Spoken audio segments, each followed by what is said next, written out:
груши, поплыли туманы над рекой.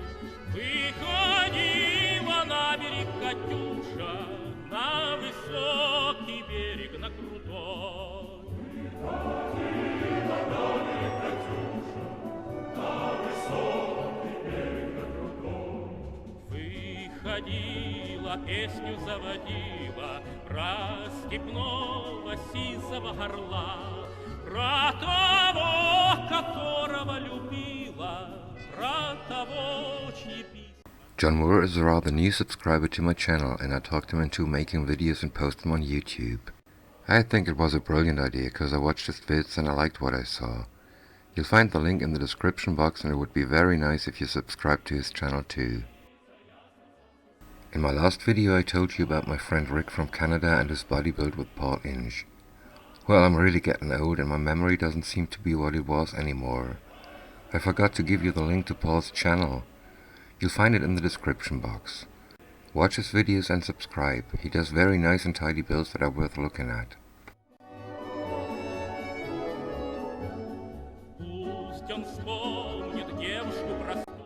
The parts you see here are for a prototype of a shock absorber.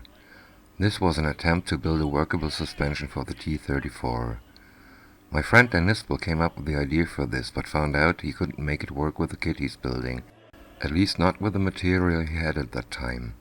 Since the interior of my tank won't be visible, I've got plenty of space inside the hull. Thus the whole build of the suspension is just about making it workable. It's not important what the shocks look like. I used 1.2mm carbon fiber rod. The shaft and ring are 2.4mm plastic tube. The discs are a 1mm plastic sheet and the coil spring is 0.3mm wire. The tube is 0.5mm plastic sheet, and I thought it to be the weakest part of the construction.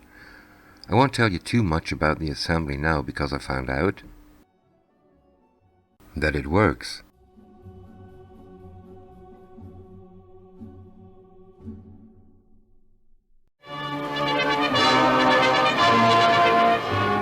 Alright, I needed 10 shock absorbers for the T-34.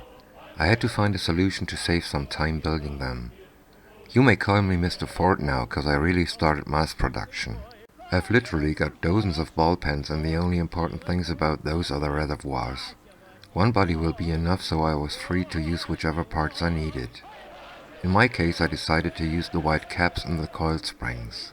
While working on my prototype I found out that the weakest part was the self-made spring. If I pressed it too hard it remained in that position, so I had to come up with a better idea. I took 10 ball pens and cut springs and caps in halves. I had to remove quite a lot of material from the inside of the caps. That was much more work than I thought, but the plastic is very stable and so I was fine with that. Then I sanded the caps openings flat. More important was to sand the tube shape as round as possible, or necessary, whatever you want to call it. I needed 20 discs and I used 1mm plastic sheet again and punched them out. Next I made 10 pieces of carbon fiber rod. The rings I needed to mount them onto the discs were made from 2.4mm plastic tube. I had to change the bore from 1mm to 1.2mm. I made 10 shafts from 2.4mm plastic tube. They are 5mm long. To accommodate the rods I had to change the bore to 1.5mm. That's when your hand vise comes in handy. I glued the remaining 10 discs and the shafts together. Maybe I should mention that I only used CA glue throughout the build of the shocks. I drilled the holes into the discs after the glue had fully cured.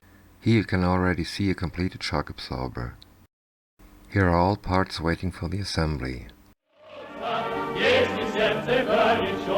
Rods and shafts put together.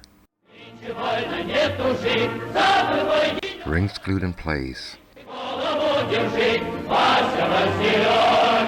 Shafts cut to length. Shafts end sanded. Caps glued in place.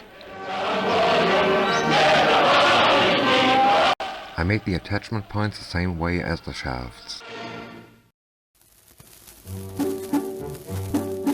Как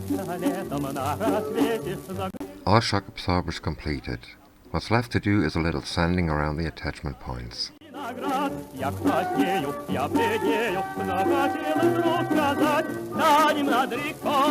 To mount the shocks into the lower hull, I had to make a decision. I could remove the swing arms and build workable ones from scratch. Or I could cut out a large portion of the sidewalls and then carefully remove the swing arms to change them in a way they'd be workable.